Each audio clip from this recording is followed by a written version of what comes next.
जिनकी उम्र माशाल्लाह से 98 साल की हो चुकी है। आपकी पैदाइश जनवरी 1925। तो उनका हम इस मौके पर इंटरव्यू लेना चाहते हैं ताकि मोमिनीन उनकी ज़िंदगी से इस्तेफ़ादा कर सकें, उनके तजर्बात से फ़ायदा उठा सकें। आपके सामने हैं जनाब बाबू मुज़फ़्फ़र हुसैन साहब, जो फंदेड़ी सादात ज़िला अमरोहा से ताल्लुक़ रखते हैं। इनका वतन फंदेड़ी सादात है। बिस्मिल्लाह। हज़रात, मैं आप सब साहिबान के सामने अपनी दास्तान उम्र की जो मुझ पर वाक़यात गुज़रे हैं या मेरी उम्र के हिस्से में जो मुश्किलात या आराम ऐश व आराम से गुज़री है, उसका मैं अपनी तरफ से और आप सबकी सामने होते हुए मैं अपना ज़िक्र करना चाहता हूँ। मेरा नाम मुज़फ़्फ़र हुसैन इब्ने अख्तर हुसैन है। साकी मौज़ा फंदेड़ी है और पोस्ट ऑफिस का रिटायर पोस्ट ऑफिस अमरोहा से मैं रिटायर हुआ हूँ। इससे पहले मेरी ज़िंदगी एक स्कूल तालिबे इल्म के लिहाज से दर्जा 4 हमारे यहाँ पहले प्राइमरी स्कूल में दर्जा 4 होता था। दर्जा 4 पास करने के बाद मैं दिल्ली गया और मैंने मिडिल में रह के, जब मैं मिडिल में था 8वें दर्जे में, तो मेरी वालदा फंदेड़ी में बीमार थी और मैं एग्ज़ाम दे रहा था और एग्ज़ाम देने के बाद रिज़ल्ट आउट हो गया। रिज़ल्ट जिस दिन आउट हुआ है, मेरी वालदा का इंतकाल हो गया। मेरे वालिद और मेरी वालदा का इंतकाल होने में मेरे वालिद वहाँ फंदेड़ी रहे। 6 रन करने के बाद वहाँ दिल्ली वापस आए तो ये कहा कि बेटा मुझसे मोहब्बत करते हो या अपनी अम्मा से मोहब्बत करते हो? मैंने कहा मैं तो भाई दोनों से करता हूँ। क्या मतलब आपका? भाई मुझे कहना पड़ गया, अब तक मैंने कोई इत्तला तुम्हें नहीं दी थी, इसलिए कि तुम तालिबे इल्म थे, तालीम पा रहे थे। हालांकि मैं कोई बड़ा अफसर ना बन सका, ना बड़ा कोई मैं ऐसा ऑफिसर बन चुका, लेकिन फिर भी मतलब उन्होंने यही कहा। और मेरी अब फरियाद ये हुई कि अब आप मुझे बता दें कि क्या वजह है। 30,000 दिल्ली में 30,000 के मैदान में जब हम सदर बाज़ार से अपने चचा के घर से आए तो उन्होंने मुझसे ये कहा कि तुम्हारी वालदा का इंतकाल हो गया और चेलन भी होकर मैं आ गया हूँ तुम्हारे साथ। मैं ज़मीन पर गिर गया और मैं बराबर रोता रहा, लेकिन उधर पुलिस लाइन थी, तो रात का वक्त था, तो बोले कि नहीं चलो भाई सब्र से काम लो, और हम अपनी कोठी में जहाँ हम रहते थे वहाँ हम आ गए। उसके बाद जब कुछ अरसा गुज़र गया तो मैं बग़ैर कहे अपने वालिद के अजमेरी गेट इंटर कॉलेज उसमें कॉलेज में दाखिल हो गया। 8वां दर्जा करने के बाद मैं वहाँ अजमेरी गेट में दाखिला दे दिया। अब वहाँ से मैंने इंटर हाई स्कूल किया। हाई स्कूल का कोई रिज़ल्ट नहीं आया था। बाप मेरे दिल्ली से छोड़ के मुझे मौलाना इब्ने हसन साहब बादशाह वाले, जो मस्जिद में पेश इमाम थे, उनके पास मुझे सपुर्द कर दिया और ये कहकर गए हैं कि भाई हड्डी मेरी है, गोश्त तुम्हारा है। मतलब उसका ये हुआ कि उन्होंने ये ताकीद की कि भाई आप इसको, अब मैंने सपुर्द इसको किया और इसकी ज़िंदगी का म्यार जो है, इसको कहीं से अच्छे तरीके से रखना, बुरे तरीके में ना पहुंचाना। गलत ये कि वो चले गए। अब मैंने ये सोचा कि यार मैं पढ़ाई करूं या नौकरी करूं या मजदूरी करूं, क्या करूं। एक दिन मैंने सोच लिया एम्प्लॉयमेंट ऑफिस में, मैं रोशनारा रोड पर दिल्ली में, वहाँ एम्प्लॉयमेंट में इंतखाब होता था, वहाँ मैं पहुँच गया। अब जब मैं वहाँ पहुँचा तो मेरा वहाँ कोई नंबर ही नहीं आया, क्योंकि मेरा तो सफ़ा कल्ला तालिमून था, उम्र मेरी कुछ थी नहीं। ये भी इस वजह से ऑफिसर ने मुझे जांचा नहीं। अब मैं वहाँ से आ रहा था तो एक लड़का जो मेरा मॉनिटर था कॉलेज में, वो मुझे मिल गया। कहा, बोला कहाँ जा रहा है भाई? मुजफ्फर। कहाँ से आ रहा है? मैंने कहा यार रोशनारा रोड पे गया था इन पर लाइन प्लांट ऑफिस में। तो अब फिर काय के लिए गया था भाई? मैंने कहा यार सर्विस मिल जाएगी। तो सर्विस की वजह से मैं चाह रहा था कि यार नौकरी कर लूँ। मेरे बाप तो हमेशा नौकरी करते चले आ रहे हैं, मैं भी नौकरी कर लूँ।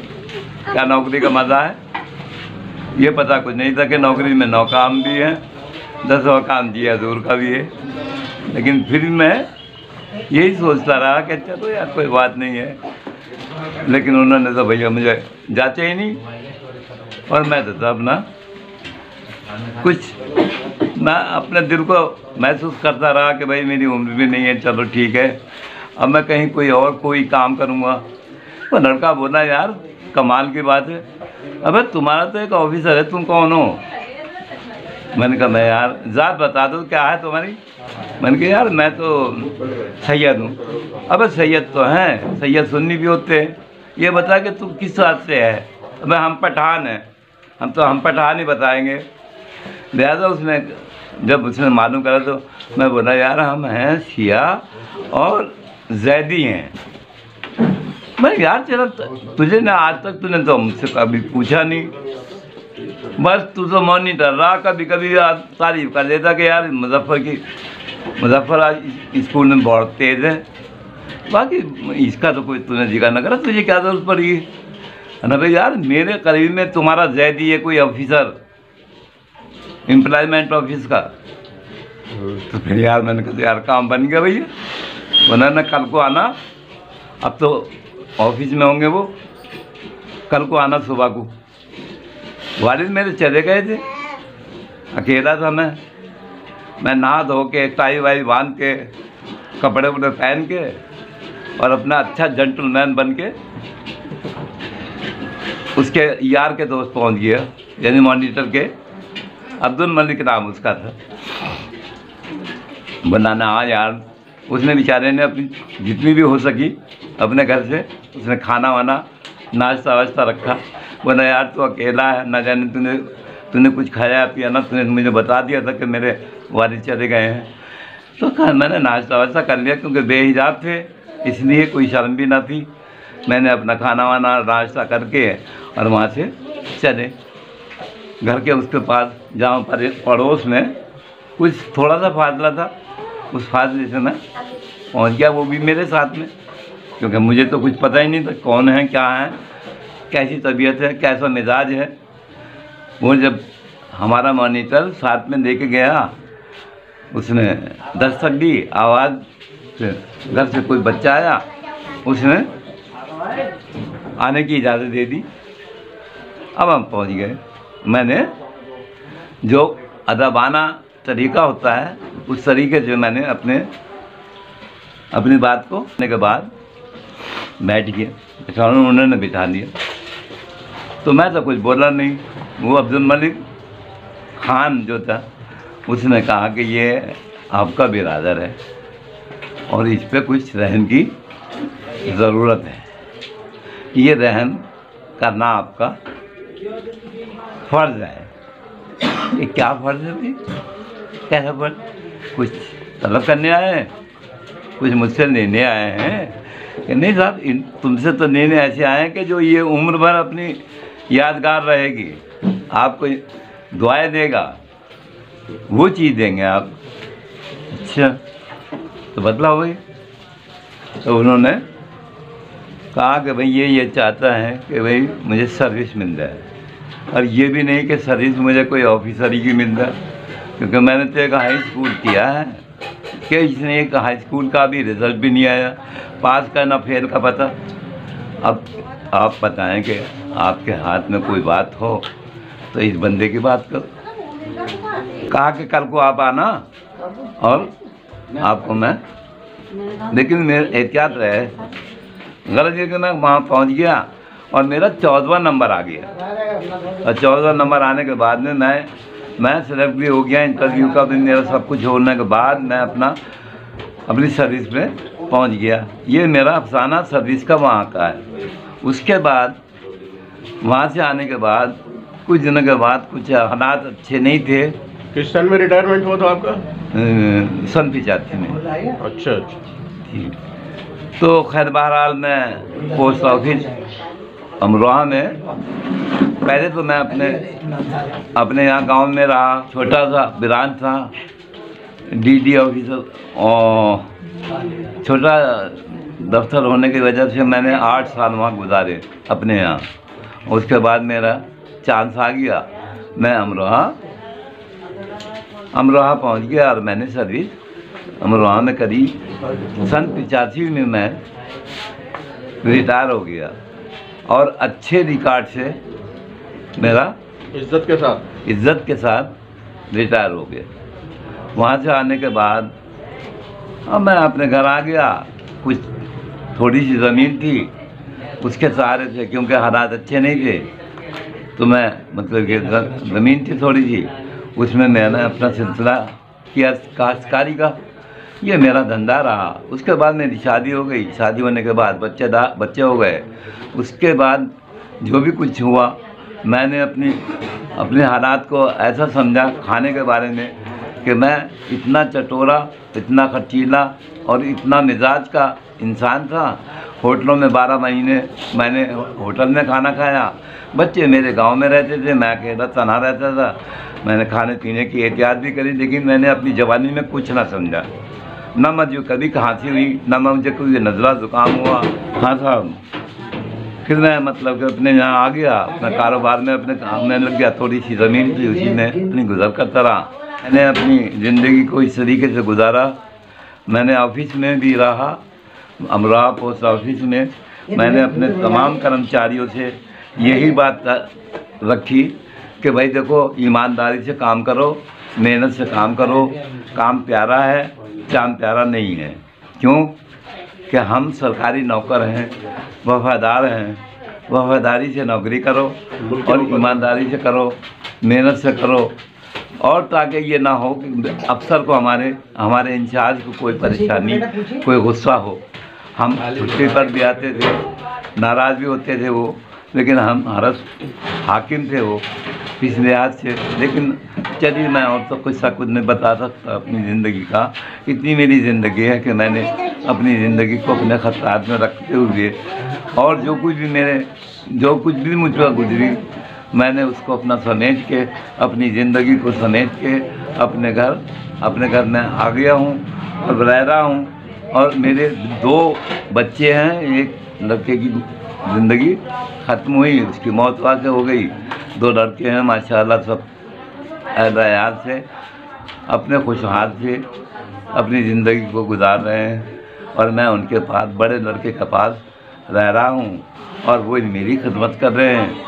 और मेरे पोते नवासे जो हैं वो मेरी इज़्ज़त करते हैं, और मैं तहे दिल से उनका शुक्रिया अदा करता हूँ और उनके लिए दुआ करता हूँ कि उनको खुदावंद करीम ज़िंदगी से भरपूर, दौलत से भरपूर, अखलाक से भरपूर, हर तरीके से उनकी ज़िंदगी के लिए दुआ करता हूँ। नमाज़ पढ़ता हूँ, तब मैं उनकी दुआ से मलहूस करके उनको याद करता हूँ और अल्लाह से इल्तिजा करता हूँ। बाद नमाज दुआ करता हूँ कि उनको बखैर वाफ़ियत और उनकी ज़िंदगी। और एक बच्चा हमारा है, जो हमारा बच्चा है, वो बच्चा बेचारा बहुत मजबूर है, बोलने से मजबूर है। उसको खुदावंद करीम उसको सेहत दे, परवरदिगार। मैं उसके लिए भी दुआ करता हूँ। गरज ये है कि मैं अपनी ज़िंदगी को इस तरीके से समझ रहा हूँ कि मेरी उम्र वैसे तो मेरी स्कूल के हिसाब से 98 हो चुकी है, लेकिन वैसे क्योंकि पहले उस दौर में कोई गौर नहीं होता था। चांद के हिसाब से 100 साल से ज़्यादा हो गई। चांद के हिसाब से मेरे 100 साल से भी ऊपर हो गई, लेकिन फिर भी मैं 100 साल ही समझ रहा हूँ। और जनवरी में मेरा, 1 जनवरी में मेरे ये 100 साल पूरे होने के बाद जो भी कुछ टाइम गुजरा होगा वो मैं उसकी गिनती नहीं करता। बाकी मेरा 100 साल गुजर चुके हैं और इस वक्त मैं अपनी अच्छी हालत में हूँ। और अपना बैठने उठने में, जो कुछ भी खाने पीने में एहतियात होती है, उस खाने पीने में मैं एहतियात भी करता हूँ। और मेरा एक लड़का जो बड़ा है, जिसके पास मैं रह रहा हूँ, वो मुझे सुबह ही सुबह यानी सुबह के वक्त नाश्ते में जो मेरी ग़िज़ा है, जो मेरी आदत है, उस आदत के लिहाज से वो मेरी खिदमत करता है। बाद में अपने बच्चों को देखता है, लेकिन पहले मुझे देखता है। मेरा बड़ा लड़का जिसके पास मैं रहता हूँ वो करीम हैदर इब्न मुज़फ़्फ़र हुसैन, उनका नाम करीम हैदर है। माशाल्लाह, तो होश हवास इस उम्र में भी दुरुस्त हैं आपके साथ? हाँ बेशक, बिल्कुल मैं बिल्कुल होश हवास में हूँ, और जो भी मेरे दिमाग में बात आती है मैं उसको अपने ध्यान से कहता भी हूँ।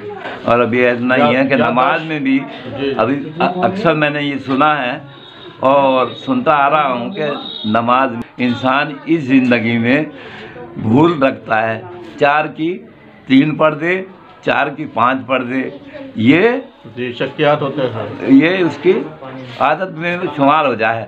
लेकिन मैंने ये भी सुना है कि अगर इस उम्र में कोई नमाज में कोई अल्फाज में ज़ेर ज़बर में कोई गलती हो जाए तो ये भी मैं सुनता हूँ कि अल्लाह माफ़ करेगा, मगर पाबंदी के साथ उसकी इताअत करेगा तो उससे बेहतर कोई बात नहीं। लिहाजा मेरी ज़िंदगी का जो सारा दारो मदार है इस वक्त सिर्फ मेरा एक बड़ा लड़के तो मेरे 2 हैं इस वक्त, लेकिन वो सर्विस में रहता है, दिल्ली रहता है, वो कभी कभी आ जाता है, देख जाता है।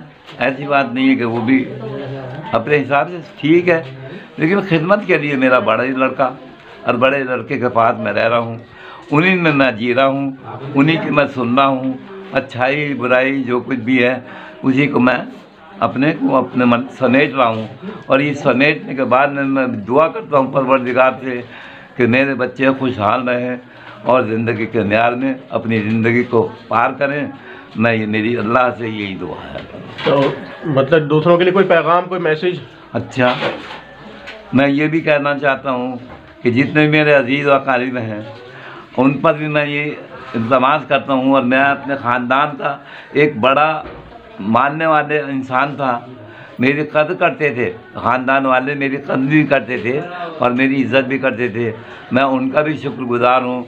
मेरे बड़े बड़े उलमा आलिम दीन के मानने वाले आलिम लोग जो लखनऊ में हमारे एक बुज़ुर्ग, इनका अभी इंतकाल हुआ है, वो हमें बहुत चाहते थे। जब भी वहाँ से आते थे ये याद करते थे, और घर पर आकर, जिनका नाम मौलाना अब्दुल्ला साहब था, वो मशहूर थे लखनऊ में, उनका मैं एहतराम करता हूँ। हमारे उनके उनके भाई मौलाना तारिब हुसैन, वो भी मौलवी में बेशुमार शाह मर्दा में पेश इमाम है, उनकी भी मैं तारीफ़ करता हूँ।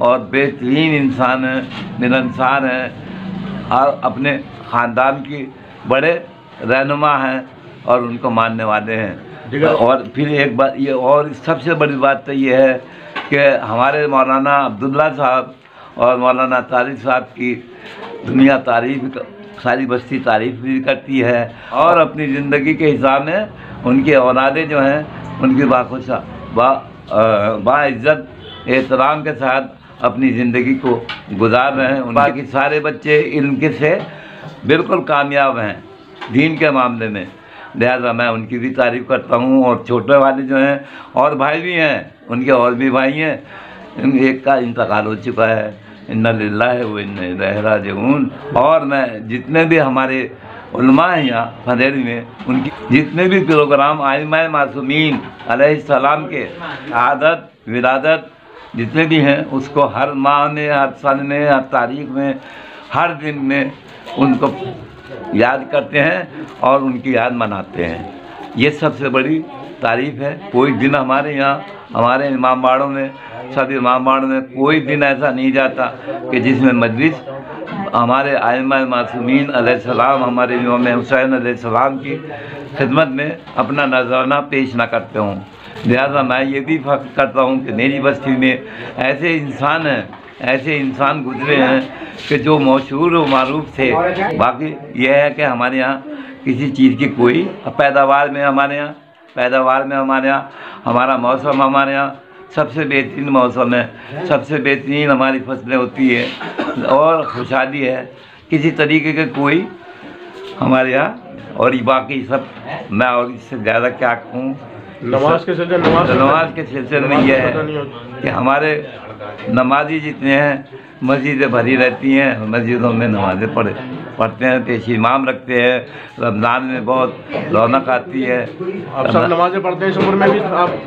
और सुबह को भी नमाज़ पढ़ते हैं। और ये बंदा जो मैं जो बोल रहा हूँ, मैं भी सुबह को 5 बजे उठता हूँ और अपना पेशाब लैट्रिन से फारिग होने के बाद अपनी इबादत में अदा कर दिया। जैसा कुछ भी हूँ, मैं छोटा सा इंसान हूँ, कोई मुझे गरूर नहीं, कुछ मुझे मगरूर ही नहीं। मैं ये चाहता हूँ कि बस नमाज में मैं ये दुआ करता हूँ कि मुझे 4 आदमी के साथ तदहीन और तस्लीम करें और 4 भाइयों के साथ मैं कब्रिस्तान तक पहुँच जाऊँ। ये मेरा अमाल है। जो फ़र्ज़ है इंसानियत का वो अदा करने के लिए मैं इस्तजा करता हूँ परवरदिगार से कि मेरा वक्त ऐसा ना हो कि जिसमें कोई मेरी नाराज़गी, किसी की नाराज़गी हो। तो मैं अपनी ज़िंदगी में उनसे अपनी इल्तिजा करता हूँ, उनसे माफ़ी मांगता हूँ, उनसे माफ़ी चाहता हूँ। कोई ख़ास ग़िज़ा इस्तेमाल करते हैं, नॉर्मल ग़िज़ा? हाँ, वैसे मैं मतलब है कि खाने के बारे में तो मैं हर चीज़ पर शौक़ रखता हूँ। घी दूध है, इससे ज़्यादा क्या है। गोश्त है, मछली है, अंडा है। सुबह को 1 अंडा लेता हूँ, 1 अंडा लेता हूँ, चाय के साथ खाता हूँ। चाय में घी डाल के, देसी घी डाल के तो चाय को इस्तेमाल करता हूँ। यही मेरी ग़िज़ा है। मेरी ग़िज़ा में कोई कमी नहीं है। अभी तक मेरी ग़िज़ा वही चल रही है जैसे मुझे चाहिए, और मेरे लड़के ने वही मुझे दे रखा है। अल्लाह का शुक्र है, मुझे पेंशन मिलती है, पेंशन भी मुझे मिलती है, इन लोगों की भी है, मेरा भी है। दोनों तरीके से हमारी गुजर हो रही है। बहुत अच्छा। मैं खुदा हाफिज़ आप लोगों को सलाम करता हूँ, और जो मेरी ख़ता है उसकी मेरी ख़ताओं को माफ़ करना। मैं इल्तिजा दुआ से करता हूँ कि परवरदिगार मेरे अज़ीज़ व अक़ारिब जितने भी मेरे ख़ानदान के हैं और जितने भी मेरे मोमिन मोमनात यहाँ ज़िंदा हैं और इस दुनिया से गुज़र चुके हैं, मैं उनके लिए दुआ करता हूँ कि मेरे परवरदिगार उनको खुदा बंदा करीम जन्नत में उनको जगह दे और उनकी मग़फ़िरत करे। परवरदिगार खुदा हाफ़िज़। अस्सलाम अलैकुम।